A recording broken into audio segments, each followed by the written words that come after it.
Hello, everybody. Scott Golden here with the Golden Opportunities Coaching and Pro Wrestling Logic YouTube channels. Welcome to those of you who are new. Welcome back to those of you seasoned veterans of what we do around here. Please subscribe, like, comment below if there's something you'd like to see us cover eventually. But this is the Superstars of Wrestling series, last one for a little while. Peacock seems to add some every few months, so maybe we'll get 94 through or 95 through 97 over the coming years and in the new year. Who knows? Anyway. This is the 12th of November, 2000 or 1994, a couple of weeks away from the Survivor Series, featuring Vince McMahon conducting an in-ring interview with Yokozuna, Mr. Fuji, Jim Cornette regarding Yoko's upcoming casket match with The Undertaker at Survivor Series, second one in the four pay-per-views of the year. First one at the Royal Rumble, this one at the Survivor Series. Yoko becomes very afraid of the single word casket covering his ears and wants to run away. Also includes a vignette showing IRS in a graveyard for the first or for the next in the series. We then see Gary Scott and Lex Luger. Gary Scott, obviously a pretty regular enhancement talent at the time, and he is certainly not exactly the most prolific enhancement talent, but certainly a successful one for what he's doing, and certainly getting things going there. Gary Scott, of course, Lex Luger going to be in the main event with the Guts and Glory team against the Fanatic team at the or the Million Dollar Corporation at the Royal Rumble. Certainly, kind of a pretty big deal there, and we kind of do move forward into you know some basic things there.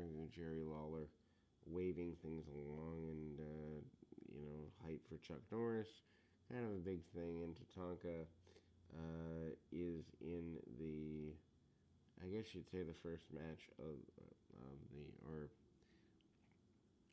no the Tatanka was in the first match last week. This one, Luger certainly getting more going in his general direction.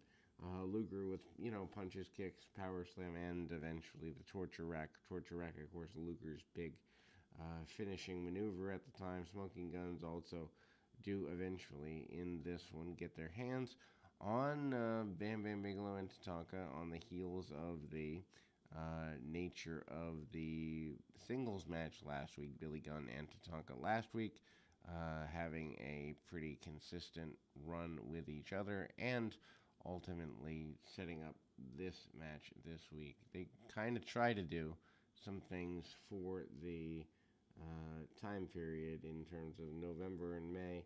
They put a few better matches on at the time.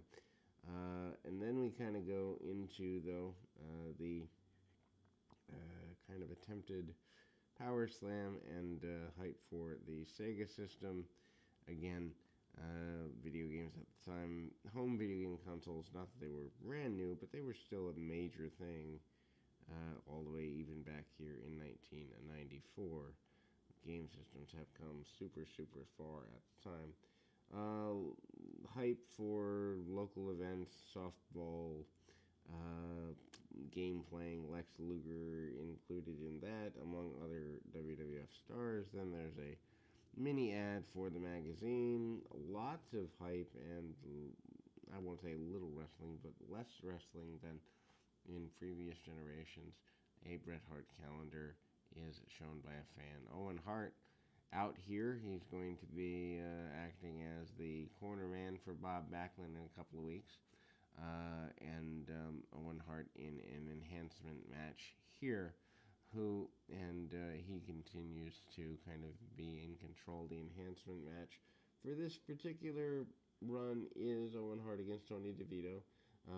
Owen beats him with the sharpshooter 309. DeVito not exactly by any means near where he is with the Baldies at the time, but managing to, or at least trying to manage to continue going forward is Owen Hart at the time, and Hart, up and over, hits a drop kick and some other basic things. DeVito gets put down, but manages to stay longer, and of course Owen wins with a sharpshooter. and he wants to see his brother defeated. Obviously, IRS.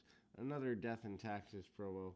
The IRS Undertaker deal isn't that big a deal. Again, another Yokozuna promo where Jim Cornette basically talks about the Undertaker being eliminated completely once and for all, but the idea of the casket is overwhelming to Yoko, to say the very least, and that's putting it mildly. Then we go back to a enhancement match. This time, Bob Holly against Roy Raymond, and ultimately, Roy Raymond actually plays the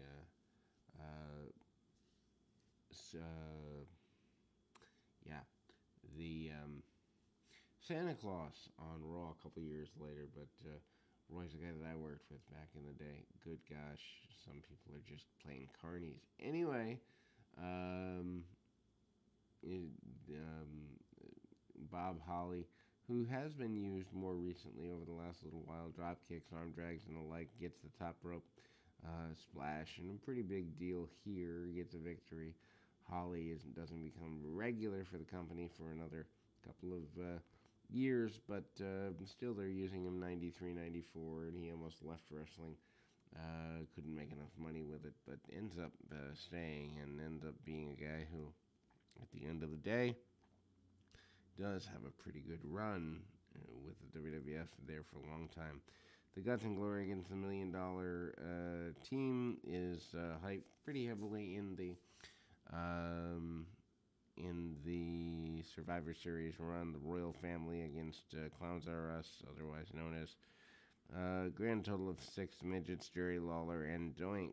I don't know why you would waste television time on that unless you're just targeting kids, and I guess that was the idea. Maybe they didn't have enough of a product at the time to give us a real serious run. Anyway, we go to another in the series of enhancement matches. This time, Bob Backlund in an enhancement match for the time period. Bob Backlund, of course, Mr. Backlund, a couple weeks away from winning the World Championship at the time, and he certainly believes that he is satisfactory in being able to do exactly that, and he actually does succeed in doing that, so his belief isn't totally unfounded. Bert Centeno is his opponent.